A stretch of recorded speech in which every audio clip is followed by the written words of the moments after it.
Hey everyone, welcome again to OCD Visual Advocates. My name is Matthew Bannister. I am a passionate IOCDF grassroots advocate and a passionate OCD visual advocate. And with me is the one and only, the amazing, the awesome Carol Edwards, IOCDF advocate and author of Address Staring at OCD. So welcome again, Carol.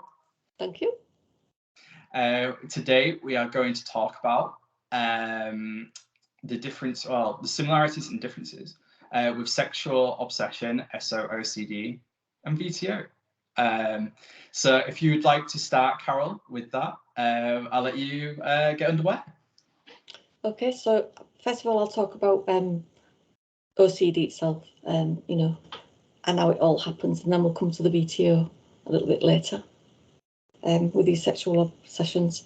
So while many people let intrusive thoughts pass, individuals with the propensity for developing OCD find it difficult. They worry the thoughts mean something about them or situations involving friends and family, even the world around them. Consequently, they do compulsive behaviours due to obsessional doubt. So, for example, they might repeatedly check the doors are locked to prevent a possible burglary after having a spontaneous thought about it. The compulsions reduce anxiety because people think they've got rid of the imagined danger in the moment. So unfortunately, it becomes cyclic. Now, one of the obsessional doubts that is common in individuals with OCD is a sexual orientation obsession, also known as SOOCD. It can occur in individuals with both heterosexual and LGBT identities, which often leads to confusion and worry. Yeah, because obviously, like I say, with SOOCD, when you get triggered with this, let's say, for example, I'm a wrestling fan. I like WWE. I'm watching wrestling. I'm getting just entertained for the sport. Then all of a sudden, when I'm watching these wrestlers, because they are very well athletically built, and they wear, like I say, their wrestling attire with trunks or singlets, as they say. And when I'm watching that, and then all of a sudden, let's say maybe I get a groinal response, and I'm like, why did that happen? I know, let's say, my sexuality, my orientation with that is being heterosexual, but yet I just got a groinal response from watching these wrestlers on TV. Does that mean maybe I am a homosexual? And then that's when the doubt, the rumination comes into it, because then let's say every time I'm talking to another member of the same sex, those doubts could come in. Like I could get maybe intrusive thoughts where I could be having kissing that person maybe, or maybe I'm imagining those wrestlers in my mind again, and maybe that groinal response might come into it. And that's when the cycle really begins, because I am like, why is this happening to me? I'm getting this fear of panic. It's like I know my orientation, but yet I'm getting these thoughts. And that cycle can just keep going on and on and on.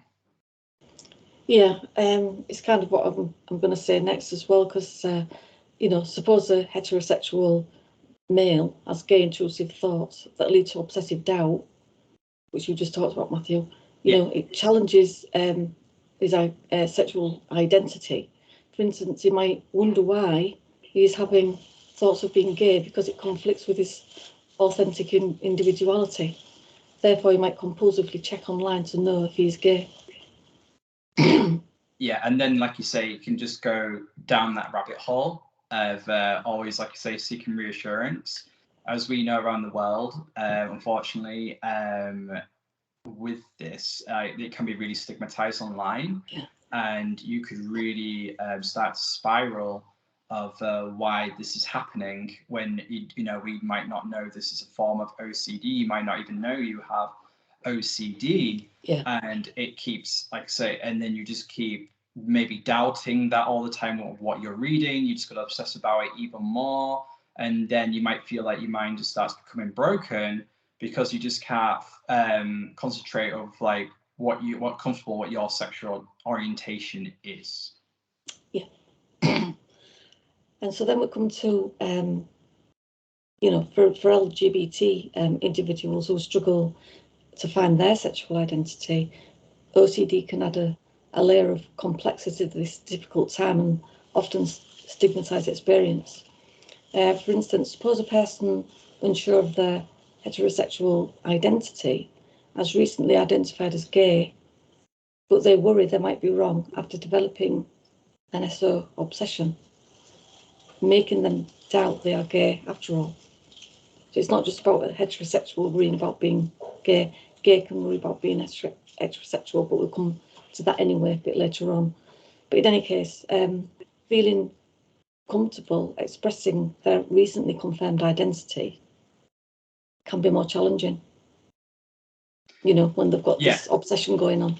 Yeah, because you'd be thinking, well, I've just been I've confirmed that I am, let's say, a homosexual, but yeah, maybe I'm still having these growing or responses with the opposite sex. Yeah, that's right. Why is this happening? It's like I've like maybe joined onto the LGBT community, and I'm worried they maybe now might start judging me differently if I ask them questions like, why am I having these thoughts of the opposite sex?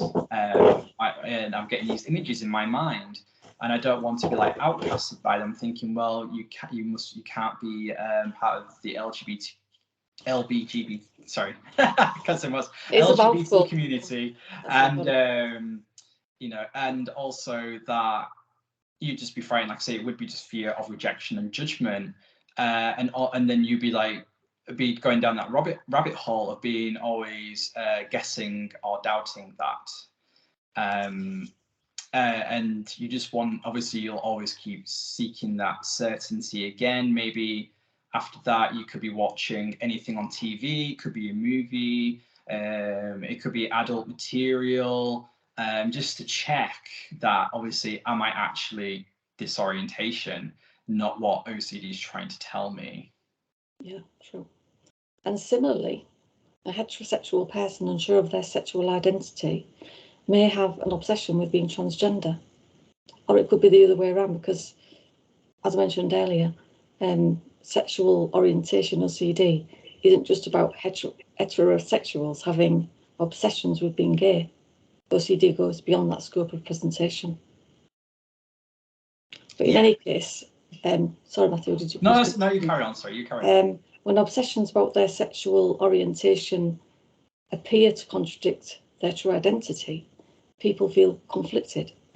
As previously mentioned, these obsessions lead to various compulsions, such as repeatedly re-evaluating one's sexual orientation, seeking reassurance from others, or engaging in avoidance behaviours.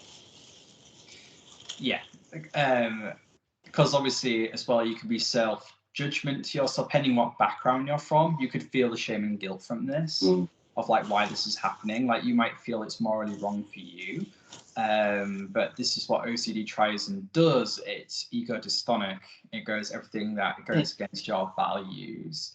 And like you say with transgender as well, let's say you be looking at other people, let's say from the opposite sex, and you're thinking, well, does that now mean that I want to be that opposite sex? Yeah. And then the cycle goes on again. Or then again, maybe if you did become transgender, and you think to yourself, when you're looking again at, like, say, the same sex you was before, that obsession could be like, what do I want to go back again to being that same? Because maybe I've regretted my decision of doing this. And this is how OCD just really plays on our emotions, and it could be a really vicious cycle. And like I say, you can be isolating yourself as well. Again, with judgment, you don't want other people to judge you. Like you could be asking these questions again, like, I want to become transgender. You might be frightened that people around you might think differently of this. And it can be just a really, like I say, vicious cycle with the stigma around it. I can identify with that, Matthew. Yeah. Yeah. So yes, it can play in so many different ways. Can sexual orientation, like say, there's it used to be called. Correct me if I'm wrong in this, Carol. Was it homosexual OCD? Is that correct? Homophobic OCD. Sorry, that if I'm correct saying. But now, obviously, with sexual orientation as well, we know that can go with so many, like say, various ways of your sexual orientation, not just being, let's say, feeling the fear of maybe you've become homosexual, which they do still do that theme, but that's obviously solely focused on homophobic OCD. Yeah. If that's correct, is that if I've said that the right way? Yes, yeah. Yes, good point there, Matthew. So yeah. So now we're up to the visual Tourettic OCD, and now these obsessions come into play with that. So now we've considered SOCD. Let me bring in another obsession that involves a visual tic. It is known as staring OCD or visual Tourettic OCD, VTO for short, which these videos are about, so people will know. First, the visual tic is similar to what you might see in Tourette syndrome, as we've discussed before in our videos, Matthew. But in this case, the tic automatically lands on people's private regions and comes across as staring inappropriately. Likewise, some people are distracted by people in their periphery and will automatically turn and stare, which again appears invasive or rude, even though it's not the person's fault. In other words, they don't want to stare and try not to. So now to the obsession. Yes. Unless there's something you want to say, Matthew, on what I've just said. Yeah, like you say with VTO, and obviously this is where it really comes into it as well. Like when you're being triggered by this theme, and you're frightened, obviously, when you are staring in inappropriate places and you don't want to, but it keeps happening. Obviously, you like for me, it's just a personal experience. I felt the shame and guilt with this. Yeah. I didn't want to come across as being a deviant. It's the furthest thing I want to be. But it kept happening because that was the obsession with that, saying like, if I say to myself, don't stare, but it kept happening. And that's when like I said, the fear and the shame and guilt comes into it, and then the doubt comes in. Am I actually a deviant? Is this why this is happening? Am I a deviant? Yeah. Am I a perv? Am I a creep? And like I say, this is again OCD being dystonic. We are not any of those things. We're the furthest from it. It goes against all our values and morals. And we never ever want to do any, we don't want to be anything like that. And again, let's say with this, when with SO, if I'm checking, for instance, if I've looked at the private regions, thought, oh, does that mean maybe I'm attracted to the same sex, or do I want to be transgender? That same cycle could go in that way as well. Yeah. Because you're thinking is that the reason why I'm doing this? I can't fathom any other reason why. It must mean maybe I am attracted to the same sex, or like say I want to become transgender, because otherwise why am I looking at these like I say inappropriate places when I don't want to? But yeah, it keeps happening. It must be maybe a sign that this is why it's happening. Yeah, that all makes sense, because you can see there how you're talking about the doubt. Once you get your trigger, whatever that might be an intrusive thought. It might be around people, of the opposite sex, the same sex, and then all the doubts come in, and that's what you just explained well there. And I think this is something people need to identify once they get to that doubt. They're going into the obsession then. Yes. Yeah, they're going down that OCD rabbit hole. That's right. Yeah. So let's have a look. So now to the obsession, because we just talked about the visual tic. So to the obsession, imagine a heterosexual female who appears to stare at other women's private regions due to visual tics landing there. In this case, suppose she questions whether she's gay or bisexual because she also stares at men's privates. This is the obsessional doubt, not real doubt. And this is what you were just talking about there, Matthew, with your experience. The point is that real doubt is factual, not merely a possibility. Yeah, it's like you say, it's separating our authentic self from, like I say, the imaginary self of what That's right. trying to latch onto us. Yeah. Like I say, it's all the what ifs. It's like the confusion of all of this happening at that moment in time. But we know it does not define who we are. We know, like we could say, it's assurance before it's latched onto us. We know that obviously where our orientations lie, where our morals lie, and like I said, we know that we are not a deviant. We know that, like I say, we know if we're either homosexual, if we're heterosexual, Yeah. even transgender.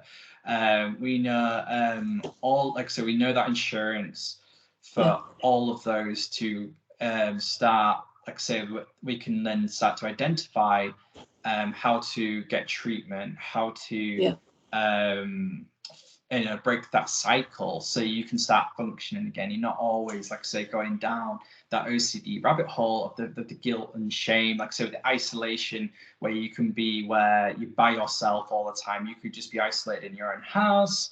You could be just even in a room all the time because you're like the fear of judgment and stigma around this is huge. It can really be life debilitating. Like I say, when you're having these thoughts as well, these images that come into your mind of all the, like I say, of SO, of BTO, it can just be really, really debilitating. Yeah. So yeah, I'll let you carry on there, Carol. No, that's okay. So we were talking about doubt, and a possibility. So if we're looking at real doubt, the person might think, I was confused about my sexuality and wondered if I was gay or bisexual. However, I am heterosexual because my experience of being straight agrees with my sexual identity. Therefore, even though I stare at same-sex and opposite-sex people, it is a tick. That does not change my sexuality. I think that's the important thing. Therefore, I have the facts and trust them. The point is that while this person has a visual tick, she used her senses and common sense in the here and now to assess the situation and did not fall into the trap of engaging in obsessional doubt or the rabbit hole, as you said, Matthew. In other words, she does not feel the urge to repeat the facts to convince herself they are the facts. If she did, then there's the doubt. Yeah, the cycle just keeps going on, basically, doesn't it? Yeah, but she just said it to herself once. Yes. She knows she's got the facts, trust them. That's it. But if she carried on telling herself that and repeated it to reassure herself, then, or to convince herself that they are facts, then she's gone to the doubt by trying to convince herself. Yeah, trying to, like, say, she's like rejecting the thoughts of like, I know I'm not gay, I'm not, or maybe I'm not, say I'm not heterosexual, I'm pushing it away, or like I know I'm not transgender, or I am transgender. Why am I thinking I don't want to be anymore? This is what I want. It's like this is all the what ifs that come into play, and like you say, when the tick comes into it from BTO, when you like I say, it's purely anxiety. It's an anxiety. I call it like the anxiety, like Tourette's with this, if that makes sense. Obviously, when you're feeling really anxious and you're getting that obsession in your mind, thinking, let's say with BTO, that obviously I don't want to look there, don't want to look there, and then you feel it building and building and building, as we talked about before in our previous videos, with that somatic sensation in our eyes. And eventually, you just lose control, and it just happens for a split second like that with your eyes, just like that. And then obviously, you could say maybe with SO, it's like, well, if I don't look, let's say, in these places, then I know that maybe then I'm not, let's say, homosexual. Because I'm not looking at them, I'm making sure I'm not looking at these places, so I know I'm not homosexual. Or it's same again when you are homosexual and you're talking to the opposite sex, and you say, I don't want to look at these places because I don't want to be like heterosexual. I know what I want to be in my orientation, but every time it happens, this tick lands there, it just keeps making me doubt of what my morals or identity is. And then I feel, again, the cycle happens while I'm feeling the shame, the guilt, and I'm beating myself up all day about thinking, why do I keep staring these places? I don't want to, but it keeps happening. It must mean I'm either, like, say, deviant. It must mean maybe I am now homosexual. It must mean now I am heterosexual. It must mean now I'm transgender, or maybe I now want to be transgender. And the whole entire cycle, the vicious cycle, really begins. And you just try and, let's say, with this, is to relearn again, to like say, wire your mind to say that, well, before, like you say, Carol, before this latched on to us, this obsession, where did my values lie? Yeah. Where did my orientation lie? And it's just remembering. Yeah. Like I say, and I said that word for assurance, to have that, like say, valid insurance that you know who you truly are. That's not reassurance. That is, like I say, that's not certainty to a certain point. It's assurance. You know, like I say, your morals, what they are. Yeah, you trust the facts your orientation. about yourself. The facts. Yeah. You know about your authentic self. Yes, you know your identity. And then that's where you can, when you go into that, you can start breaking that cycle with this. Like, so you start breaking the obsession, you start breaking the doubt, and then it goes where you can start going through your recovery process from this, and you can start reclaiming more your life back, so you're no longer isolated. You don't, let's say, feel the fear of judgment. You can say, if you did reach out to a doctor or a therapist, when you're talking about this, they will validate with you that this is OCD. OCD, as well as we know, means that it doesn't dictate your orientation. It doesn't dictate, like, say, where your morals are. It's all ego dystonic. You're the one with the power, like, say, you're the one with the choice of where they go, not OCD. Because again, before this latched onto you, where was your identity or your morals lying? And it would be the opposite to what OCD is trying to tell you, if all that makes sense. Yeah, it made a lot of sense, and it's basically going over the fact that we did have the facts before the obsession. We trusted those facts, probably without even thinking about it. Once you get an intrusion, whether internal or external, and you go to the doubt, that's when the OCD becomes active. OCD becomes active. But where we just talked about real doubt, and having those facts and trusting them. Now we'll discuss the obsessional doubt. Yeah, that sounds good. So suppose a person has VTO and their tics go in the direction of the groin area of the opposite sex. This person is then triggered by sudden intrusive thoughts of being transgender. This person might think, what if these thoughts are true? This is the doubt that starts the transgender obsession. Then they worry about specific consequences, such as, if I'm transgender, I'll be stigmatised and won't cope. Their anxiety reaches uncomfortable limits at the thought of the consequence. Finally, they do a compulsion to eliminate the threat of being transgender and being stigmatised, and to reduce anxiety. So the person then thinks, I was confident about my sexuality until I had these thoughts, which we just talked about. Yes. Now I worry my gender does not agree with the sex I was born with. The thoughts make me think there is a possibility I could be transgender. In this instance, the possibility is the person's fear that it could become actual. So it's in their imagination, not reality. Yes, that's correct. Yeah. But the possibility feels real to them because that's how OCD works. And I think once you know it works, you can do something about it. But notice that the person trusted the facts about their sexual identity before the obsessional doubt, which is again what we've already discussed. It would not have led to OCD becoming active if they had not questioned the triggering stimulus. Yeah, exactly. Because we put all the value onto what our fear obsession is, and that's why it is starting to where it is again right now. How it all begins, and like I say, that's where the obsession rumination begins, where it becomes debilitating. Yeah. And one dilemma is that the visual tic in VTO is a less understood problem for people with OCD, which can confuse the person going through it when it threatens their sexual identity. In other words, as we've seen, staring at the genitals of any gender can confuse a person with VTO, and they can develop SO obsessions. Yeah, absolutely.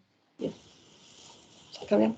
Yeah, sorry. Yes, so like even when like with Jonathan Grayson, like brilliantly says, like say with the sneak peek, for example, when you like I say when before this flashed onto us, everyone kind of did that anyway. A sneak peek means when you have a glance, let's say maybe at the private areas, but you take no meaning or value from it.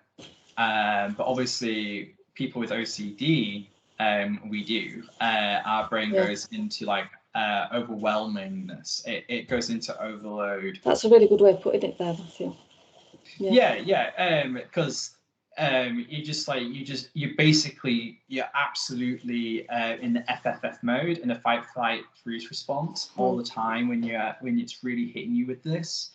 And yeah, so again, the shame, the guilt comes into it, and it's enormous because you really are hitting yourself hard with this. When, let's say, when you're noticing that you're doing it, you become more hyper aware, and it can be really, really debilitating. But as we know, when we do that, let's say if we do look in these areas for a split second, which it basically is, or maybe even if it's a second or max 2, we take no value. There's no value from it. We take no pleasure from it. We don't take anything bad from it, and it's just rewiring our minds, thinking, if our eyes would happen to land on these places, it's okay because it's part of life. You can't control where your eye movements always go. You just go, and like I said, everyone else who have not experienced this, they do the same thing. They don't think anything more of it afterwards. They just carry on with their day-to-day life. And that's what we're going to try, and accomplish with this as well. And that goes with the SO. Let's say, if I'm watching wrestling again and they're wearing trunks and my eyes happen to land on the groin region, I'm not going to take any value from it because I know, again, I'm confident, I have assurance of my sexual orientation. For me, that is being heterosexual. And then also, I'm going to take the assurance, the confidence in knowing that I'm not a deviant. My eyes just happen to land there because basically, like I said, they are wearing trunks. And that's it. And the wrestling, and it's great entertainment. That's what I'm thinking when I'm watching it. I'm thinking for the value of that sport, and I'm enjoying that sport. And let's say again, if I'm with a colleague, for example, my eyes would happen to land on their groin or their chest, for example. I'm not going to say I'm a deviant now. My eyes just happen to land there because it's just where I was looking around. That's all it was, and that's all it will be. And I take no pleasure from it. I take the value with. I'm not giving that any value. It's just where my eyes happen to be. And I'm confident, like I say, again, in my sexual orientation. Let's say if I'm, again, a man being a homosexual, and I look at a woman's chest, I'm confident that I'm a homosexual. I know my sexual orientation. I'm not going to let that obsession carry on anymore, triggering me, because I know who I am. I know my values. I know my identity. I'm not going to let this debilitate me anymore. And I'm going to break that cycle because I'm confident in who I am. And you keep striding forwards. Yeah, well said, Matthew. And it shows there when you were talking with your senses and common sense in the here and now, rather than in your imagination and trying to work a solution out with the doubt. Exactly. So I've just mentioned that it can confuse a person with VTO and they can develop SO obsessions. These individuals fear their eye movements will reveal a conflicting sexual orientation to others, leading to ridicule or ostracism. It makes them avoid triggers that bring on the visual tic. But you didn't. What you've just said there, you didn't do any avoidance. No, I didn't. I leaned into it. Yeah, like as we say, I did lean into that uncertainty. Yes, there could be consequences, but is it worth living a life being isolated all the time to try and have that certainty of not knowing that maybe they might perceive me as a deviant or a perv or a creep, or even like you say, they might not like it being like stigmatized for being in the LGBT community. No, you know, it is now the 21st century.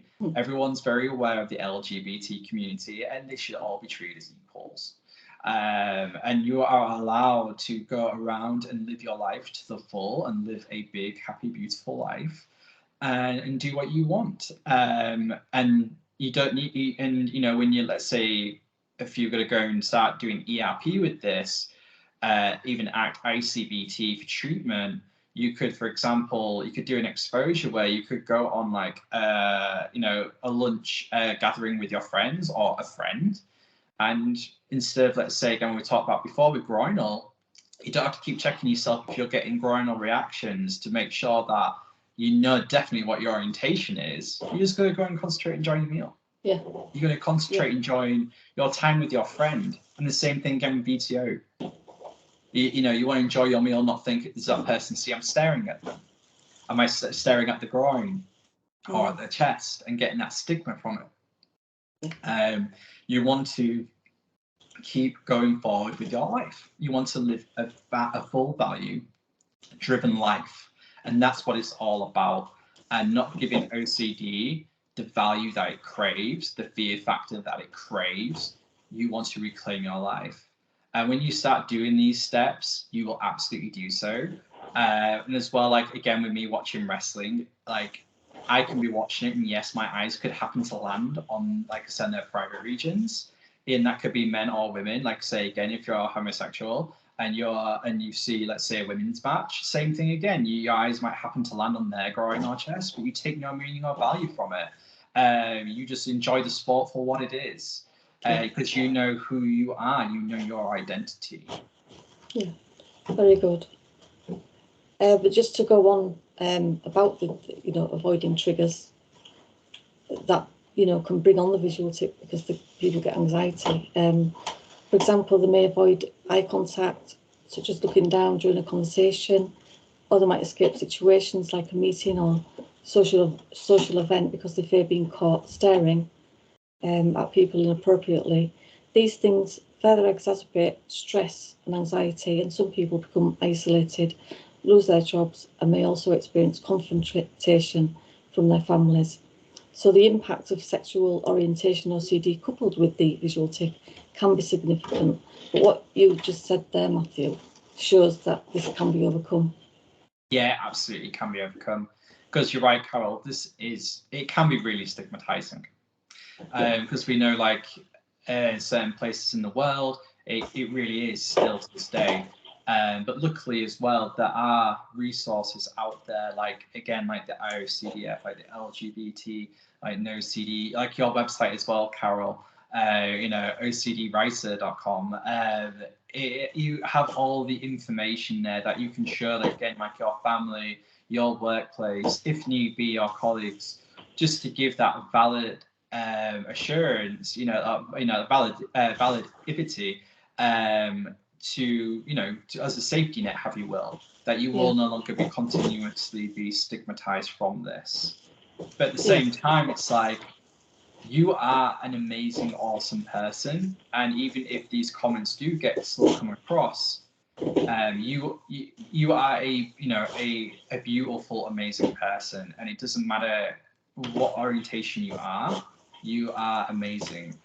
And as well, I know that goes a bit sidetracked from what we're talking about here, but at the same time, with the when you are going through the cycle, it is OCD, it is ego-dystonic, and it does not, like I say again, change your sexual orientation.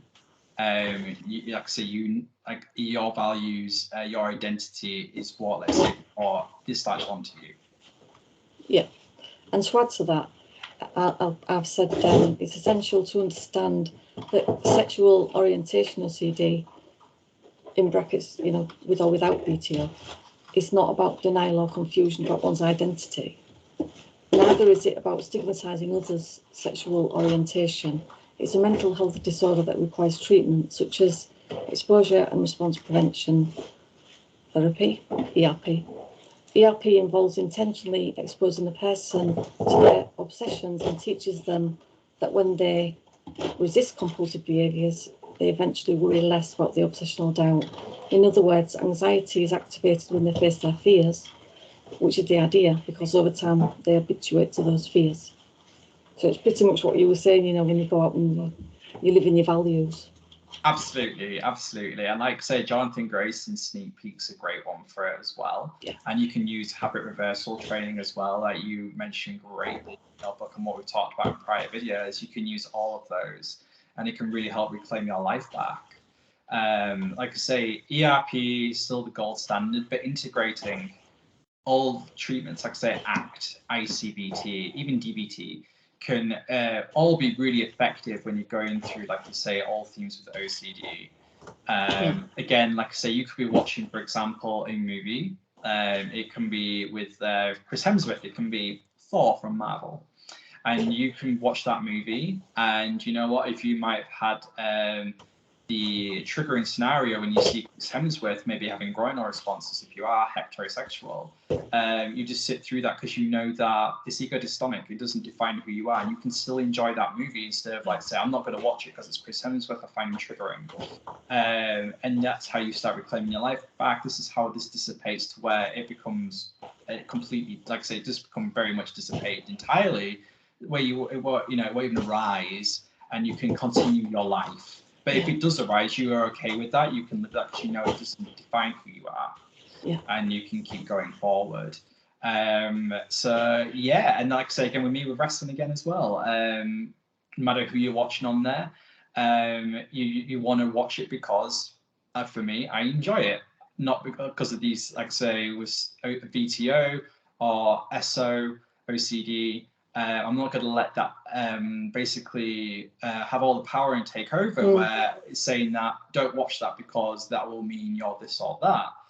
With this, you're watching it because you want to, because you're entertained by it, and you just keep leaning in that. You lean in that sense. You sit with that discomfort, but you reach towards your values, and like I say, you have valid assurance for what your identity is. And that's how this truly, I think, it will dissipate both SO, OCD and VTO. Brilliant. And I want to bring in Jonathan Grayson as well, because during exposure, habit reversal training, HRT for short, can help people suppress the tic until they are ready to release it, which we've talked about before in our other videos, if anybody wants to watch those. But in this case, think of Jonathan Grayson, one of the OCD community's experts, who walks his clients through the sneak peek, as you've just mentioned. This means the clients are instructed to briefly glance at someone's private regions without using compulsions and bear with it until their exposure session